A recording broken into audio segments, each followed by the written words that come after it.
글쎄 안 들려 들을 뉴스 없어 아무 뉴스도 귀에 들어오지 않아 듣고 또 들어도 들을 뉴스 없어 만든 게 이 프로야. 이동영의 뉴스 정면 승부. 뉴스 정면 승부 3부 시작하겠습니다. 지난주 저희 프로그램에서도 형제복전 사건을 한번 다뤘었는데요. 12년 동안 참혹한 인권 침해가 발생했지만 당시 원장은 업무상 횡령 혐의만 적용돼서 징역 2년 6개월만 선고받았었죠. 특수 감금 혐의에 대해서는 무죄 판단이 내려졌고요. 피해자 구제도 이루어지지 못했습니다. 대검찰청 산하 검찰개혁위원회가 이 사건을 비상상고 신청하라 라고 공고했다는 소식이 오늘 전해졌고요. 문무일 검찰총장이 공고안을 받아들여서 대법원에 청구하게 된다면 형제복전 사건은 30여 년 만에 다시 재판할 수 있는 길이 열리게 된 것입니다. 오늘 이 문제 좀 더 얘기해보기 위해서 두 분 모셨습니다. 대검찰청 산하 검찰개혁위원회에서 활동한 김용민 변호사, 그리고 국회 법사위 소속 더불어민주당 박주민 최고위원 오셨습니다. 어서 오세요. 예, 안녕하십니까. 네, 안녕하십니까. 예. 더불어민주당 박주민 의원이 아니고 이렇게 최고위원으로 해야 됩니까? 네? 아니요. 그냥 하시면 됩니다. 네. 자, 일단 비상상고가 뭡니까? 네. 이 용어 자체가 좀 낯설 것 같습니다. 이 비상상고라는 게 형사소송법에서 정하고 있는 비상구제 절차입니다. 대표적인 비상구제 절차 우리 재심이라는 것을 알고 있을 것입니다. 이 재심과 유사한 제도인데 조금 다른 개념의 그 비상구제 제도입니다. 그래서 그 확정된 법원의 판결이 법령에 위반됐다라고 판단될 때 검찰총장이 대법원에게 청구할 수 있는 제도입니다. 그러니까 유일하게 검찰총장만 청구할 수 있는 제도인 것이죠. 그게 재심이랑 가장 핵심적으로 다른 부분이네요. 네. 예. 그런데 검찰개혁위가 형제복전 사건에 대해서 비상상고 공고 여부를 결정을 이제 했습니다. 근데 찬반이 팽팽했다 그러는데 왜 찬반이 팽팽했을까요? 처음에는 찬반 논란이 팽팽했다가 나중에는 대부분 이제 찬성 쪽으로 의견이 모아지긴 했었습니다. 이제 처음에 찬반 논란이 팽팽했던 것은 뭐 여러 가지 이유가 있었지만 대표적인 게 이게 비상상고를 기존에 이런 사건을 해본 적이 없었습니다, 검찰이. 그러다 보니까 이게 비상상고의 그 대상이 되는 것이냐, 법적으로 타당한 것이냐에 대한 그런 논란이 제일 많았었고요.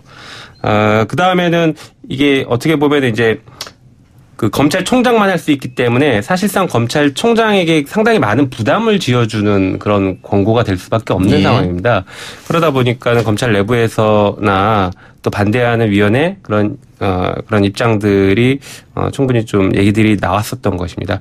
또 한편으로는 이게 지금 검찰 과거사위원회에서 이 형제복전 사건을 진상조사를 하고 있는데 과거사 진상조사 결과가 아직 나오기 전에 이 부분이 법령 위반이니까 비상상고를 해라라고 권고하는 것이 과연 적절한 것인가, 조금 더 기다려야 되는 거 아닌가, 뭐 이런 정도의 여러 가지 다각적인 염려와 우려들이 있었는데 중요한 것은 이 사건이 비상상고를 통해서 피해자들이 구제될 수 있다라고 하면 적극적으로 해야 된다라는 입장은 거의 다 대부분 위원들이 동일했습니다. 만일 다시 재판해서 이 피해자들이 승리하게 되면 또 어마무시한 또 배상액, 그것도 걱정거리 중에 하나였습니까? 그 얘기가 이제 뭐 구체적으로 나온 것은 아닙니다. 사실 그거는 이제 비상상고를 반대하는 쪽의 논리입니다. 자꾸 돈 문제로 끌어가서 이렇게 끌고 가는 그런 반대 논리라고 저는 생각을 하는데요. 실제로 그 부분이 크게 논의되지는 않았고 말씀드렸던 것처럼 여러 가지 우려들이 주로 논의가 됐었습니다. 한편으로는 이게 그러면 그 비상상고가 받아들여지면 막대한 손해배상을 해줘야 되는 거 아니냐라는 문제, 그런 고민이 있을 수도 있는데 이미 사실 이렇게 시효 같은 것들이 다 지났기 때문에 손해배상을 청구하기에는 현실적인 어려움이 있습니다. 다만 이 비상상고가 자꾸 논의되고 피해자 구제와 관련해 있어서 의미 있는 것은 어떤 것이냐면 이분들이 수용됐던 상태가 불법적인 감금이었냐 아니면 적법한 수용이었냐에 대한 법적 판단을 명확하게 받아둘 필요가 있는 것입니다. 그래야지 지금 국회에서도 이 특별법 제정이 지금 계속 논의가 되고 있는 상황으로 알고 있는데 특별법을 제정할 때에도 그 감금 자체가 불법 감금이었다라는 것과 감금은 적법했다라는 것은 그 특별법의 어떤 그 효과나 범위, 피해 구제의 범위 이런 것들은 상당히 달라질 수 있다라는 생각이 들거든요.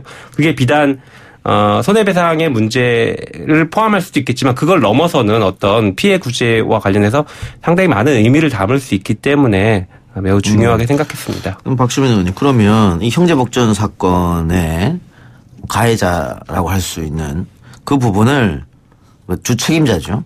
박인군 원장한테 둬야 됩니까? 아니면 당시 정권으로 봐야 됩니까? 왜냐하면 정권이 이거 올림픽도 있고 아시안 게임도 있는데 불안하 뭐 이렇게 소탕하고 뭐 이렇게 해서 설립된 거거든요. 어디에 책임이 있다고 봐야 될까요? 사실은 그 부분도 이제 좀 진상규명이 돼야 될 부분이긴 하지만 지금까지 드러난 바로는 그 당시 정부가 전혀 책임이 없다고 할 수는 없어서 아마 그런 부분 즉 이게 비상상고로 해서 뭔가 진상이 밝혀지면은 국가도 좀 재정적인 부담이 생기는 거 아니냐라는 반대측의 논리가 작용하는 것 같은데요.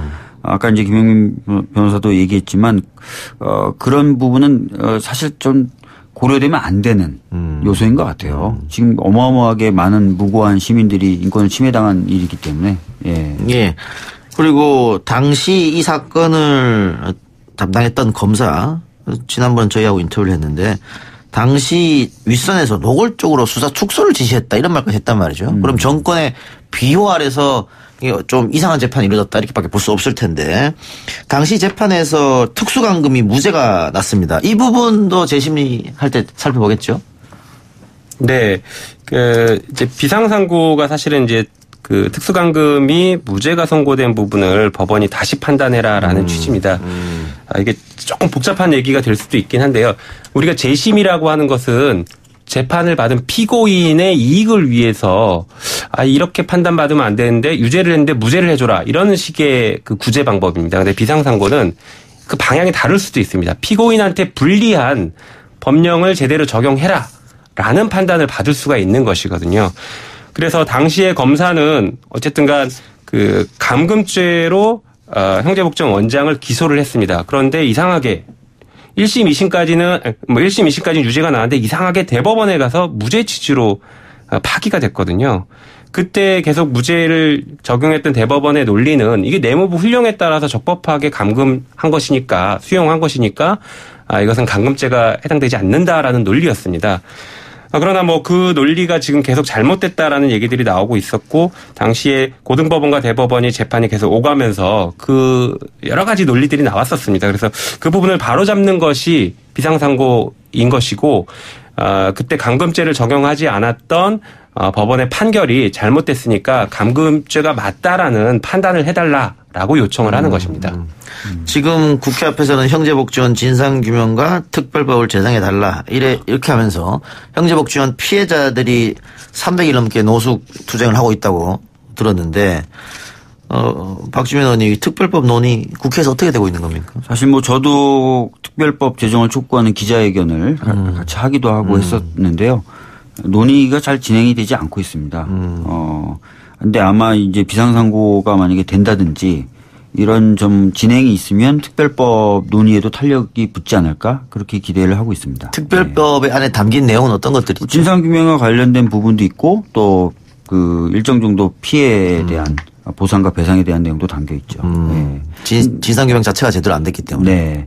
근데 이제 어떻게 보면 정치권에서는 이걸 좀 과거에 지난 사건이다라고 보는 경향이 많고요. 아니면은 뭔가 좀 정치적인 부담 가는 사건 이렇게 좀 여기는 것 같습니다. 예. 지금 그러면 야당 의원들이 반대하고 있는 겁니까 이 특별법에는? 정확히 뭐 반대가 세다 이라기보다는 아예 이제 사실 논의가 안 되는 그런. 논의 자체가. 예, 논의가 되면서 뭐 반대를 하는 게 아니라 논의가 잘 안 되는 이런 상황이죠. 그건 이 법안은 발의만 됐고 상임위에도 안 올라가고 그런 상황이죠. 상임위에는 이제 계류 중인데 본격적으로 상정이 돼서 논의가 된다든지 이게 잘 안 되고 있는 거죠. 예. 네. 그래요. 이번에 재심리해서 결과가 뒤바뀐다면 또 특별법에 탄력을 받을 수도 있겠네요. 그 부분에 대해서는. 네, 그럴 것 같습니다. 알겠습니다. 자, 다른 얘기 해보죠. 우리 김영민 변호사는 간첩 조작 사건, 이우성 간첩 조작 사건의 담당 변호사였죠. 네, 맞습니다. 예. 이 유성 씨 간첩 조작 사건을 잘 모르시는 분도 있을 것 같아서 간략하게 좀 설명 좀 부탁드리겠습니다. 네. 당시 그 서울시 탈북자이자 서울시 공무원이었던 유성 씨가 탈북자 정보들을 북한에 넘겼다라고 해서 간첩으로 몰려서 재판을 받았었습니다. 그런데 1심에서 유성 씨에 대해서 그 간첩 혐의가 모두 무죄가 선고되자 항소심에서 국정원 직원들이 유죄의 증거, 결정적인 증거를 위조해서 법원에 제출을 했고 그게 이제 중국 공문서였는데요. 중국에서는 그 문서가 위조됐다라고 공식적인 입장을 밝혀서 증거 조작으로 비화됐던 그런 사건이었습니다. 국정원이 증거를 조작해서 유성이라는 사람을 간첩으로 만들었다는 거지 않습니까? 네. 그런데 그 당시 재판이 진행될 때 검찰 측은 이 증거가 조작된 걸 몰랐나요? 저희는 알았다라고 생각하고 있는데 당시 이제 검사들은 계속 몰랐다라는 주장을 하고 있습니다. 실제로 이 사건 증거 조작 때문에 국정원 직원들이 구속되고 재판을 받았는데 그때 같이 수사 대상에 이 검사들 공판에 관여했던 검사들도 수사를 받았습니다. 그런데 그 검사들은 몰랐다라는 취지로 다 무혐의 처분을 받았고 대신에 이제 부적절한 행위였다라고 해서 징계만 받았었습니다. 그러면 그 증거 조작한 국정원 직원들은 어쨌든 처벌은 받았죠? 네, 일부 받았습니다. 네, 검사들은 처벌받은 사람이 없다. 네. 그렇게 되는 거네요. 그런데 그렇게 해서 최종 유성 씨가 무죄가 났지 않습니까? 간첩 부분에 대해서. 네, 맞습니다. 예. 그런데 이 사건이 검찰이 재수사 중이라고 하는데 왜 재수사가 들어갔죠? 다 끝난 사건 같은데? 그러니까 다 끝났다고 저희도 생각을 했는데 최근에 그 당시에 국정원의 대공수사국장이었던 사람을 구속했습니다. 구속했던 혐의가 증거 조작에도 관여를 했고 그다음에 검찰의 수사를 방해했다라는 혐의로 이렇게 알려져 있는데요. 지금 그렇게 수사를 갑자기 하는 이유에 대해서는 저희도 이제 뭐 정확히 알기는 어렵지만 추측컨대 지금 그 검찰 과거사위원회에서 이 사건에 대한 진상 조사를 하고 있습니다. 그래서 검찰의 잘못이 무엇인지에 대한 조사를 하고 있는 상황이기 때문에 아마 그런 차원에서 이 국정원에 대한 수사가 뭐 시작되고 일종의 뭐 방어용 혹은 아니면은 뭐 그런 검찰의 과오를 뭐 스스로 인정했건 뭐 이런 둘 중에 하나의 가능성이 있지 않을까 이런 생각이 들고는 있습니다. 또 한편으로는 그 당시에 그 수사를 방해하면서 위장 사무실을 만들었다라는 제보를 저희가 받은 게 하나 있었는데요. 위장 사무실을 만든 사람의 책임자로 조금 전에 말씀드렸던 대공수사국장이 거론이 됐었습니다. 그래서 그 부분에 대한 수사를 하는 과정에서 지금 그 증거 조작까지 혐의가 인정돼서 구속된 게 아닌가 이런 생각도 하고는 있습니다. 그러니까 뭐 관련 다큐도 나왔습니다만 이 조작 사건에 대해서 네. 그 다큐를 보더라도 검찰이 국정원이 증거를 조작했다는 걸 몰랐다 하는 것은 말이 안 되는 것 같거든요. 네. 근데 일단은 몰랐다고 했기 때문에 국정원 검찰 과거사위원회에서 우리 잘못도 있을 수 있다 이런 판단에 대수할 수도 있는 것이고 어쨌든 다시 들여다보고 있다 이 말씀이죠. 네. 그러면은 당시 국정원장은 이걸 몰랐을까? 그러니까 밑에 조직에서 알아서 증거 조작하고 간첩으로 조작하고 끝냈을까? 아니면 보고를 올렸을까? 이게 궁금증이 좀 남습니다. 워낙 이 사건이 작은 사건이 아니었습니다. 그 당시에 이제 방금 김용민 변호사가 말씀하신 대로 증거 조작으로 비화되면서부터는 굉장히 큰 정치적 파급력을 가지고 있었거든요. 그런 과정 또는 뭐에서의 어떤 국정원의 대처나 이런 것들을 봤을 때는 이게 진짜 말단만 만약에 관여됐다면 과연 국정원이 그런 식으로 대처를 했을까라는 의문도 있는 거거든요. 그렇다면은 아마 꽤 높은 층, 심지어는 원장도 알고 있지 않았을까? 이렇게 의심하는 게 오히려 합리적이라고 생각합니다. 예. 여기에 대해서는 그럼 남재준 원장이 밝힌 적은 있습니까? 본인은 뭐 잘 몰랐다라는 식으로 계속 얘기를 합니다. 그런데 그 말을 믿기 어려운 것이요. 당시 이 사건은 국가보안법 사건으로는 거의 가장 큰 사건 중에 하나였습니다. 그런데 1심에서 전부 무죄가 났기 때문에 국정원에서 매우 신경을 쓸 수밖에 없는 사건이었던 것이죠. 그래서 증거를 조작하는데 실제 국정원 예산이 상당 부분 최소 5천만 원 이상이 들었다라는 뭐 진술들도 나오고 있고요. 그런 상황이었기 때문에 국정원장에게 이런 내용들이 어떤 식으로든지 보고가 됐을 것이다라고 생각이 됩니다. 예. 자, 지금 이모 전 국정원 대공수사국장 법원에 구속 적부심 청구를 했다고 하는데 구속 적부심 청구가 뭐죠? 예, 구속영장이 발부된 사람이 자기 구속의 당부에 대해서 다시 한번 판단해 달라라고 법원에 청구할 수 있는 권리가 있는데 그런 제도입니다. 그걸 했다 이 말이군요. 그건 뭐 내일 신문 받을 예정이라 하니까 좀 기다려보면 나올 테고. 이 유성 씨의 동생 유가려 씨. 네. 이 유가려 씨 같은 경우에도 그 불법으로 감금돼서 조사받고 가혹행위가, 유가려 씨는 가혹행위가 있었다고 얘기하고 있었거든요. 네. 그 부분도 조사를 해야 되는 거 아닙니까? 사실 이제 이 부분에 대한 수사는 검찰에서 진작 진행을 했었어야 되는데, 사실 이 부분은 수사가 거의 이루어지지 않았습니다. 왜냐하면 이 부분에 대한 수사가 이루어지면 이제는 증거 조작이 아니라 없는 간첩을 만들어낸 간첩 조작으로 공식적으로 인정될 수밖에 없는 구조거든요. 그러다 보니까 검찰에서는 이 유가려 씨에 대한 가혹행위에 대해서는 적극적인 수사를 할 수 없는 입장이었을 것이라고 생각됩니다. 그래서 실제로 그런 가혹행위에 대한 수사는 이루어지지 않았습니다. 한편으로는 그 유성 씨에 대한 항소심 판결에서는 유가려 씨에 대한 가혹행위가 있었다라는 부분을 법원이 인정을 합니다. 그래서 일부 인정된 사실들이 존재합니다. 일부 인정. 그러면은 제가 알고 있기로는 이 민변에서 유성 씨 유가려 씨 대리해서 국가 상대로 또 국가정보원 손해배상 청구서를 한 걸로 알고 있는데 맞습니까? 네, 하고 있습니다. 지금은 진행 중입니까? 네, 지금 진행 중에 있고 저는 이제 대리인이 아니라서 정확히는 모르는데 현재 진행 중에 있습니다. 1심이나 결론은 나오지 않았습니까? 네네, 아직 1심 단계입니다. 그렇군요. 그런데 이 유성 씨 사건 말고 국정원에서 간첩을 조작하는 사건이 또 있었죠. 그 이후에 이제 홍모 씨라고 고위부 직파 간첩이라는 사건이 있었습니다. 예. 그것도 결국은 최종 무죄가 나고 간첩이 아니라고. 네. 그 예전에는 의원님, 이게 제1교포 맞습니다. 그렇죠? 제1교포들 간첩으로 많이 조작했잖아요. 북한에 갔다 왔지, 조청년 돈 받았지 이렇게 해서. 근데 지금 그게 한 30년, 40년 지나서 재심에서 다 지금 무죄가 나온 실정이에요. 근데 최근에는 제1교포를 활용 못하니까 국정원에서 이렇게 탈북자들을 이용해가지고 그 두 가지 사건이 다 탈북자였죠. 네, 이렇게 간첩 조작하는 거예요. 왜 이런다고 보십니까? 아무래도 국정원으로서는 그 본인들의 존재의의와 가치를 입증해야 되겠죠. 그럼 주기적으로 뭔가 간첩이라든지 이런 대북과 관련된 사건들이 터져야 되는 거예요.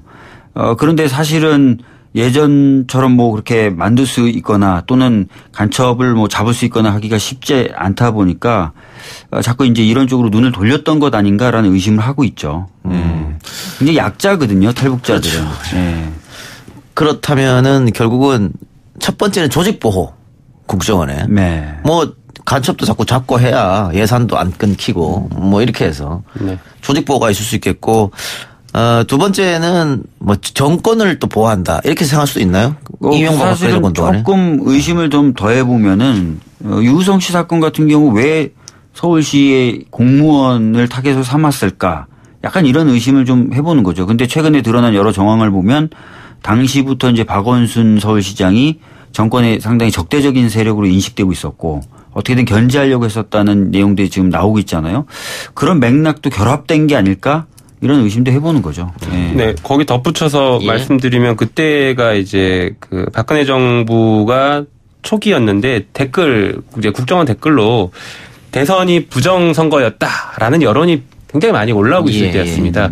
그래서 그 여론을 잠재우기 위한 용도로 활용됐을 가능성도 충분히 생각해 볼 수 있었습니다.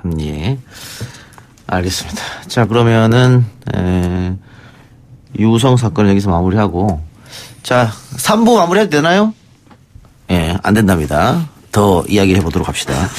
자, 사법부가 이제 70년 됐다고 했고 오늘 문재인 대통령이 축사도 한 것 같습니다. 축사도 한 것 같은데 거기서 자정작용을 좀 해라 이렇게 이야기한 것 같은데 매우 좀 이례적인 일이 아닌가 대통령으로서는.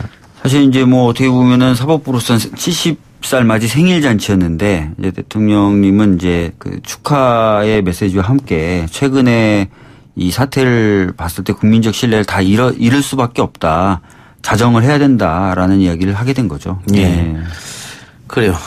역시 양승태 대법원장 시절에 사법 적폐 이 이야기 때문에 이제 나온 것 같아요. 국민들의 신뢰를 완전히 잃어버렸다. 그런데 요즘에 보면 안타까운 게 지금 법원에서 관련 사건에 대해서 다 영장을 기각하고 있거든요. 압수수색 들어가면. 근데 보통 다른 사건 같은 경우에는 80% 영장을 내준다고 하는데 이 사건 같은 경우는 80%를 지금 기각하고 있단 말이죠. 그게 왜 이런 일이 벌어지고 생각하십니까? 결국은 자기 식구 감싸기 이렇게 봐야 됩니까?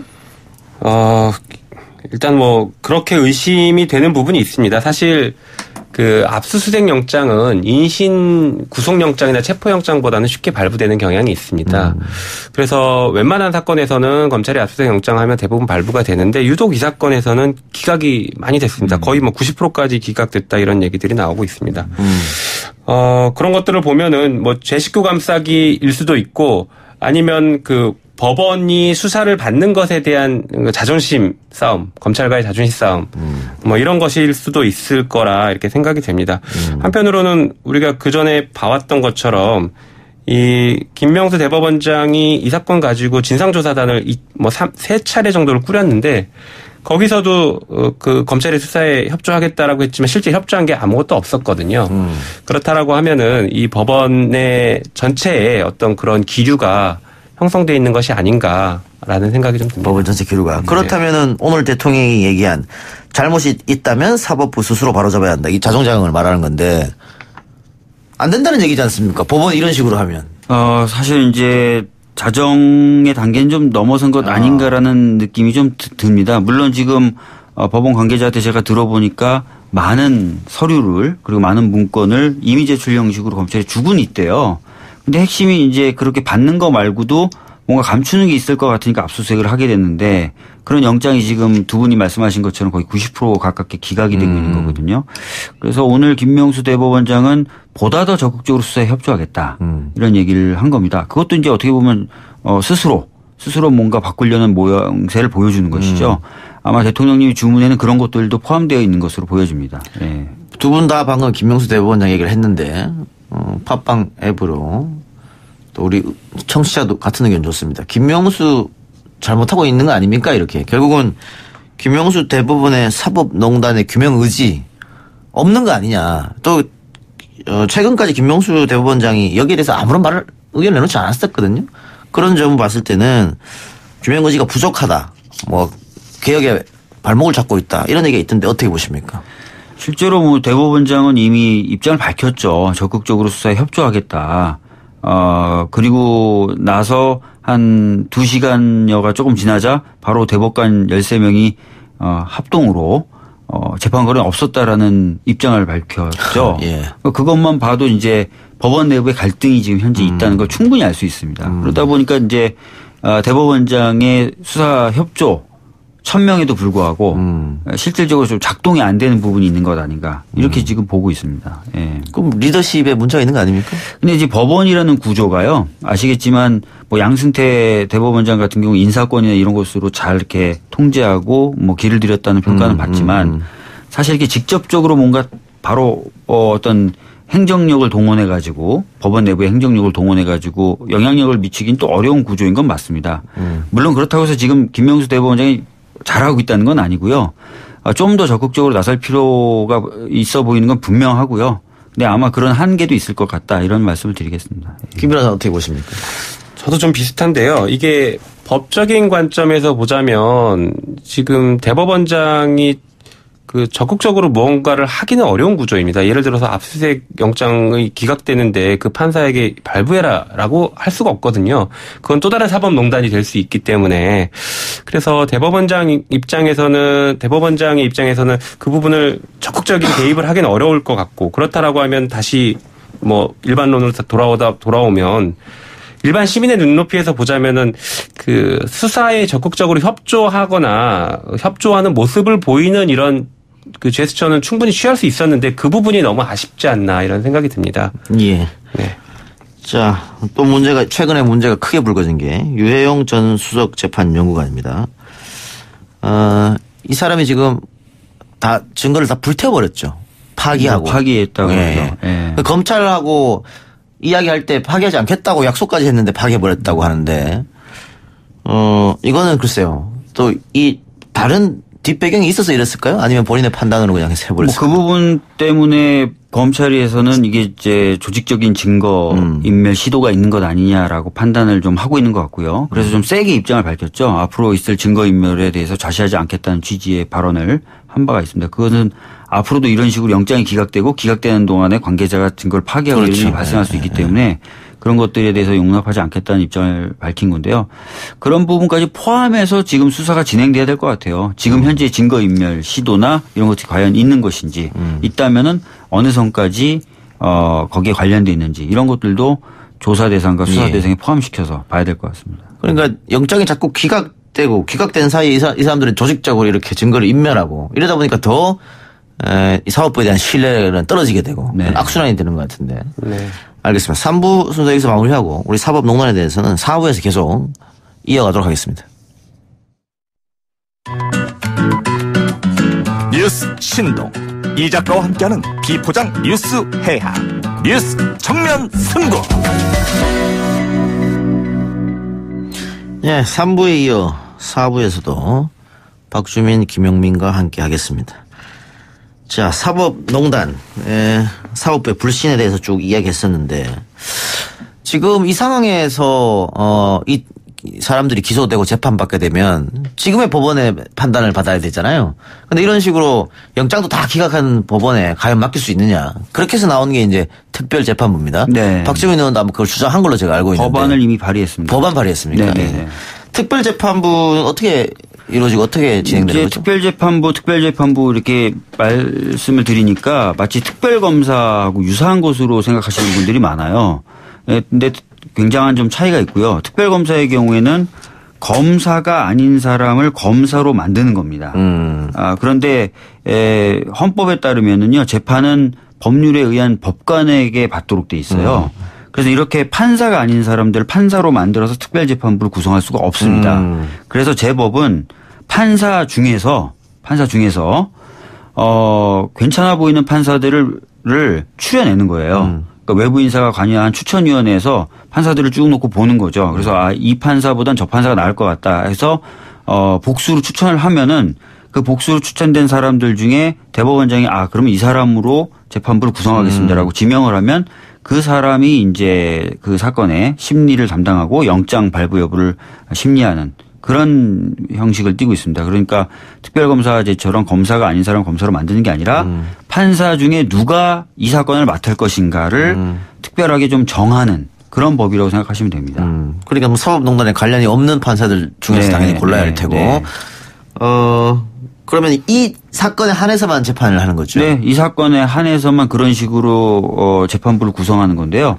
이것조차도 뭐 문제가 있다고 얘기하시는 분들이 계신데 이건 어떻게 보면 사건을 어느 판사에게 배당하느냐를 정하는 법인데 사건 배당에 대해서는 법원도 수시로 그 원칙을 바꿔요. 예를 들어서 이제 광우병 위험 미국산 쇠고기 수입 반대 촛불 집회 그 사건이 막 불거지기 전에는 지방 법원장들이 그냥 사건을 배당을 했었고, 근데 그러다가 약간 편향되게 사건을 배당한다는 평가가 있자 무작위로 배당하는 전자배당 시스템을 도입하거든요. 그래서 이런 식으로 좀 외부 인사가 관여한 데서 배당을 결정하게 하는 것을 도입한다고 해서 특별하게 문제될 건 없습니다. 예.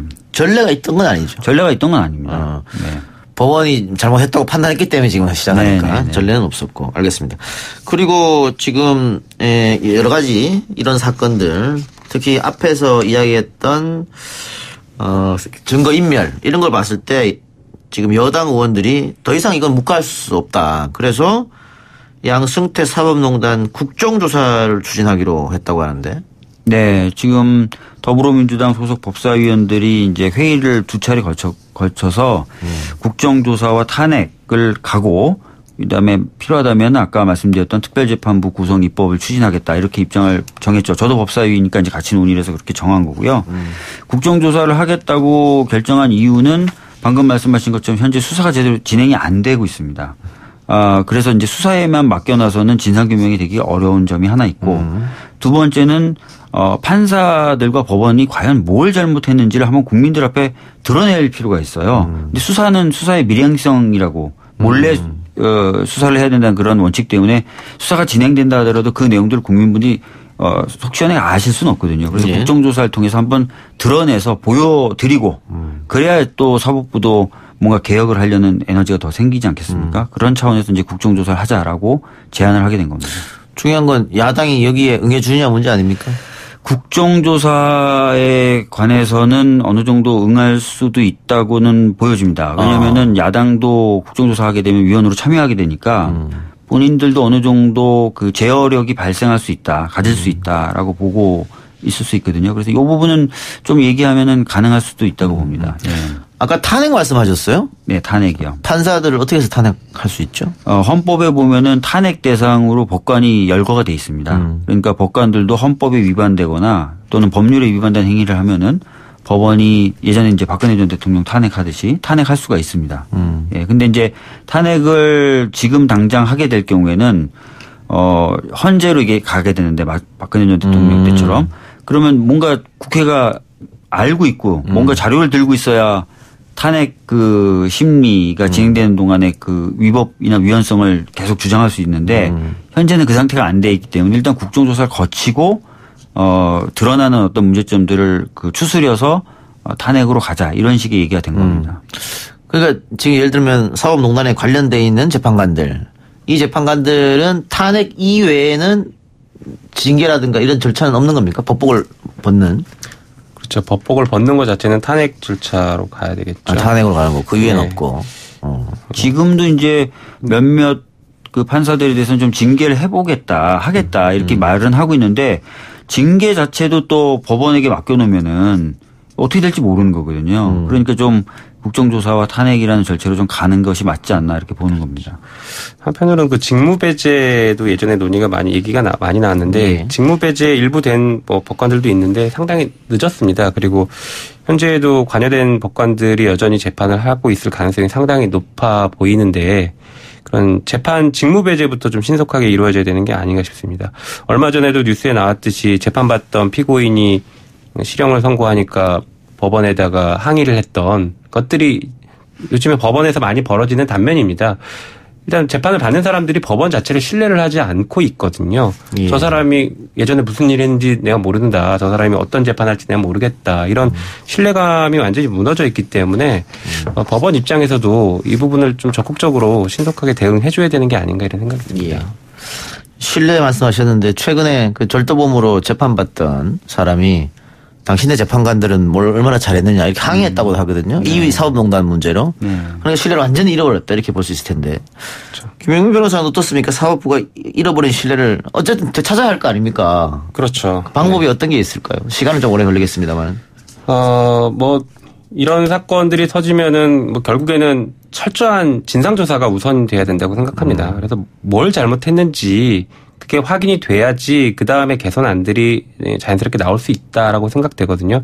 그에 따른 인적 청산이 있어야 되고 그다음에 제도 개선까지 이어져야 될 것이라고 생각합니다. 특히 지금 가장 문제가 되고 있는 사법 행정과 재판 업무 이게 지금 중첩되다 보니까 행정이 재판 업무를 우위에 서서 이제 가지고 노는 그런 구조가 돼버렸거든요. 그래서 사법 행정과 재판 업무가 엄밀하게 좀 구별될 그런 필요가 있다. 그리고 개선한 그런 개혁안들이 만들어져야 된다 생각합니다. 예. 박주민 의원님은 어떤 보관을 갖고 계십니까? 아무래도 방금 김 변호사님 말씀하신 대로 진상규명이 돼야 될 것 같고요. 그 다음에 책임져야 될 사람들이 밝혀지면 그분들은 적절한 책임을 져야 될 것 같습니다. 그리고 다시는 이런 일이 발생하지 않도록 방금 말씀하셨던 사법행정이라고 할 수 있는 부분을 재판과 떼어놔야 되겠죠. 그리고 인사권을 이용해서 대법원장이 밑에 있는 법관들을 길들일 수 있는 구조도 개혁돼야 된다고 생각합니다. 예. 박주민 최고위원 법사위원이니까 어젠가요? 엊그젠가요? 법사위원장하고 박시원 의원하고 설전하는 장면 네. 있었습니까? 그게? 저는 사실 그 순간에는 잠깐 나갔다 들어오는데 보니까 파행이 돼 있는 거예요. 그래서 왜 그러냐라고 했더니 평상시와는 달리 평상시는 여야 의원들이 싸우다가 파행이 되는데 그 상임위원장과 의원이 싸워가지고 파행이 됐다 그래서 놀랐었는데 나중에 이제 영상을 보고 좀 알게 됐죠. 예. 어떤 생각이 드셨어요? 이거 참 제가 뭐라고 얘기하기가 좀 그런데 저는 이렇게 봅니다. 국회는 국회가 부여받은 어떤 의무와 권한이 있어요. 입법부로서 사법 식부도 감시할 수 있도록 돼 있습니다. 그리고 적절하게 또 평도할 수 있습니다. 근데 그거 자체를 자꾸 이제 막으려고 하다 보면은 국회가 제 권한을 할 수가 없어요. 어제는 약간 그런 데서 빚어진 해프닝이 아닐까 이렇게 지금 보고 있습니다. 그러니까 여상규 위원장이 다른 국회의원들이 이제 재판 결과를 놓고 이제 좀 이야기하는 것을 막았다는 거지 않습니까? 어디 여상규 위원장이 본인이 판사 출신이기 때문에 이랬다고 저는 보여지는데 어때요? 뭐 그렇게들 평가하는 것 같은데요.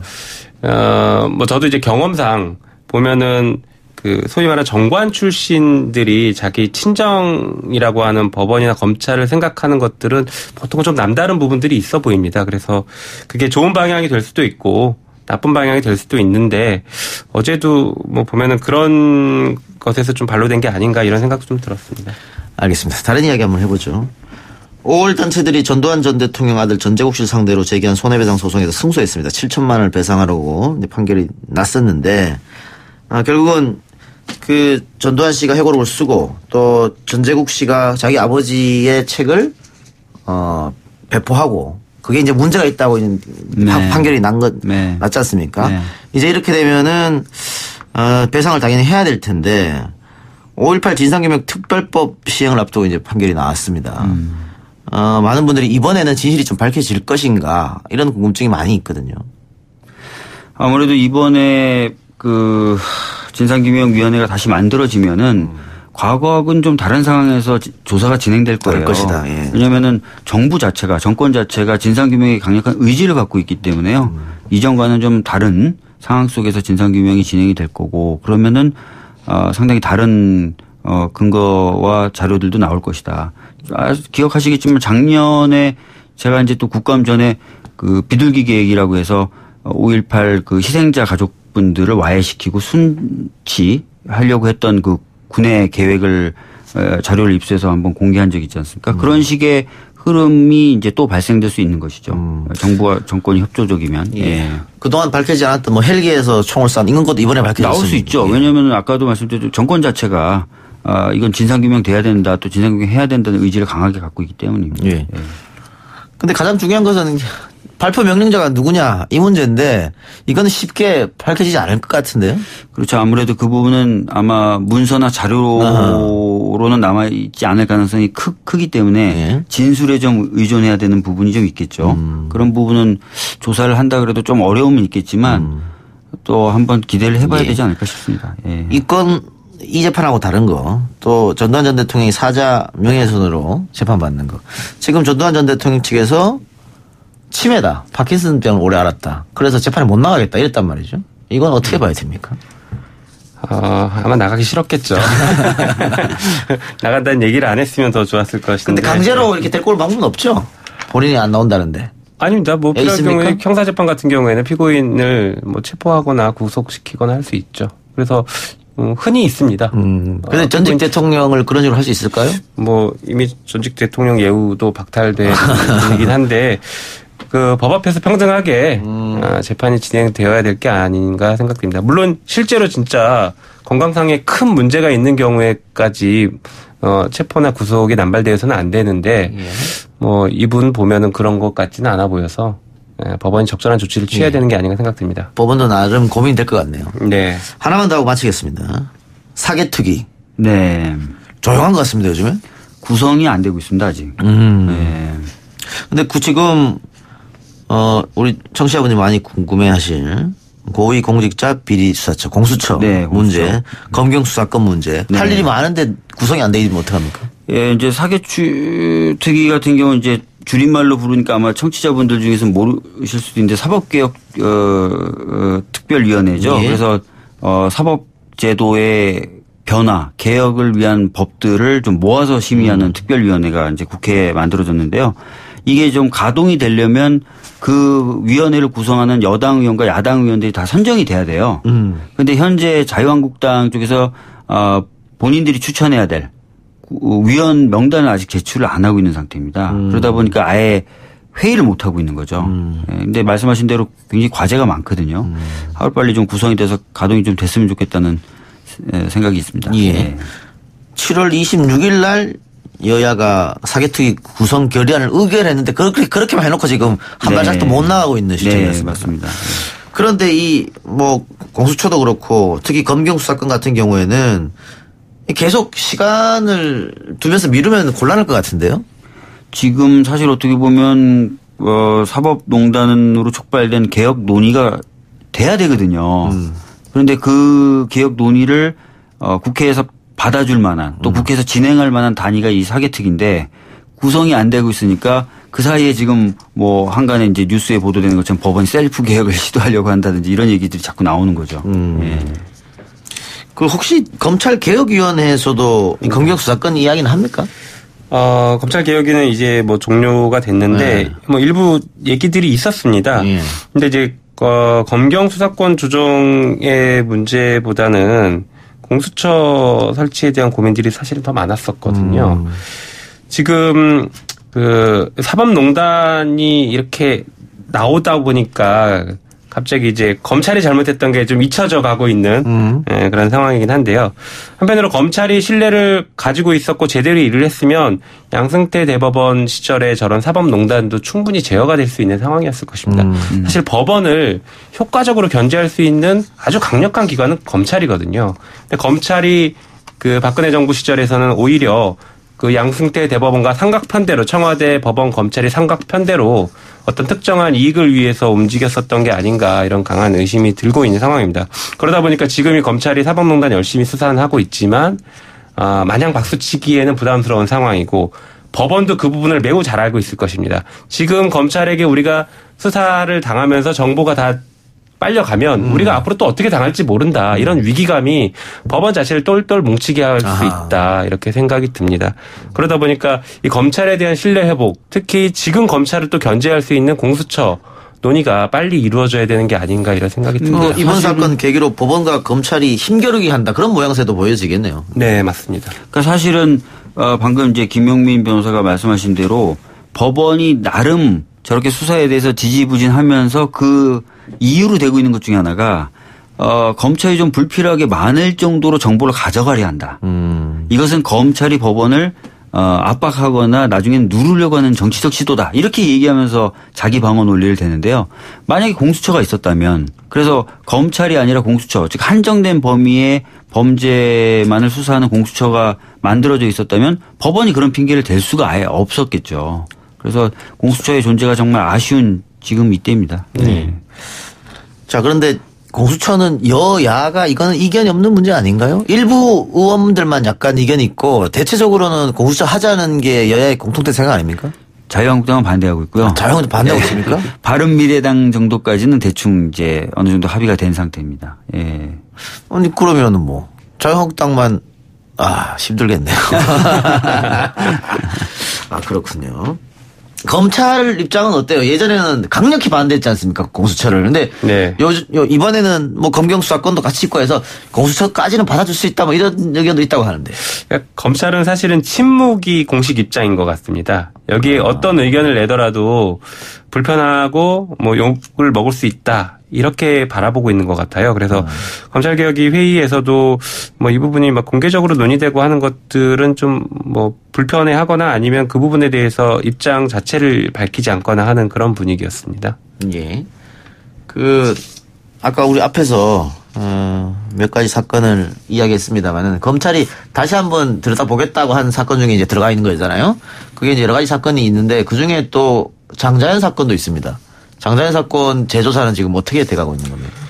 네, 그게 이제 검찰 과거사위원회에서 진행을 하고 있는데 사실 이게 조사 중이고 위원회가 아니라 조사단에서 별도로 조사하고 있어서 저희 위원회 차원에서 이 부분을 지금 제대로 말씀드리기는 이른 단계인 것 같습니다. 다만 그 조사단에서도 장자연 사건이 굉장히 중요한 의미를 가지고 있다 우리 사회에 있어서 그래서 굉장히 열심히 조사를 하고 계신 걸로 그렇게 알고 있습니다.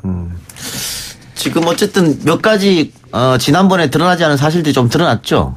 네, 최근에 언론 보도된 것들이 있었습니다. 조선일보 기자 문제도 있었고. 네네. 그리고 당시 검찰이 좀 이제 사건을 은폐하려고 했었던 시도라고 그럴까요? 정황이라고 그럴까요?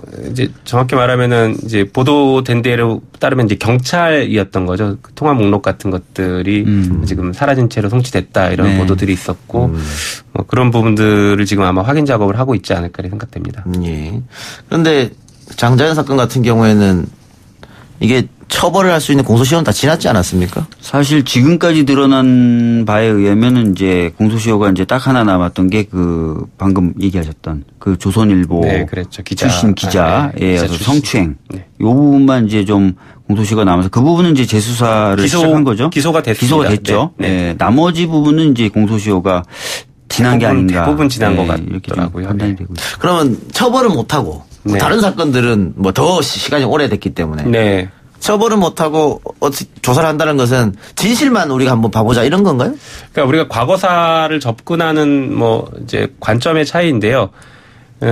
잘못을 저지른 사람에게 그 책임을 묻는 것도 과거사에서는 매우 중요한 어떤 그 해결책일 수 있지만 그게 아니라고 하더라도 최소한 진실이라도 밝혀내고 그 당시에 어떤 잘못들이 있었기 때문에 이게 향후에 어떻게 제도 개선이 돼야 된다라는 것을 지금 단계에서라도 확인하는 작업은 매우 중요하다고 생각됩니다. 그래서 뭐 불가피하게 공소시효가 지나서 처벌할 수 없는 것들은 어쩔 수 없겠지만 그럼에도 불구하고 거기서 밝혀낼 수 있는 것들은 또 상당 부분 의미 있는 것들이 있다 생각합니다. 그러니까 뭐 처벌은 안 된다 하더라도 진짜 그 당시 관계자들이 누구였는지 그리고 실제로 그 사람들이 무슨 일을 했는지 그리고 그 이후에 수사나 이런 과정을 방해하거나 은폐한 건 아닌지 이런 것들이 좀 드러나면은 굉장한 저는 사회적 의미가 있을 거라고 생각하거든요. 네. 처벌 여부와 상관없이 이것은 끝까지 좀 진상규명 작업이 이루어졌으면 좋겠다고 생각합니다. 예. 처벌이 안 된다면 수사보다는 조사 조사죠. 이렇게 보면 예, 조사라고 네, 해야죠. 네, 맞습니다. 예. 알겠습니다. 오늘 두 분 말씀 여기까지만 듣고요. 오늘 대통령이 한 이야기들을 우리 사법당국 법원이 잘 좀 들어줬으면 하는 바람입니다. 지금까지 국회 법사위 소속 더불어민주당 박주민 최고위원 그리고 대검 출정 산하 검찰개혁위원회에서 활동했던 김용민 변호사였습니다. 고맙습니다. 예, 감사합니다. 오늘 저희가 준비한 내용은 여기까지입니다. 들어주신 여러분 대단히 감사하고요. 저는 내일 이 시간에 다시 돌아오도록 하겠습니다. 편한 밤 보내시고 즐거운 밤 보내시기 바랍니다. 고맙습니다.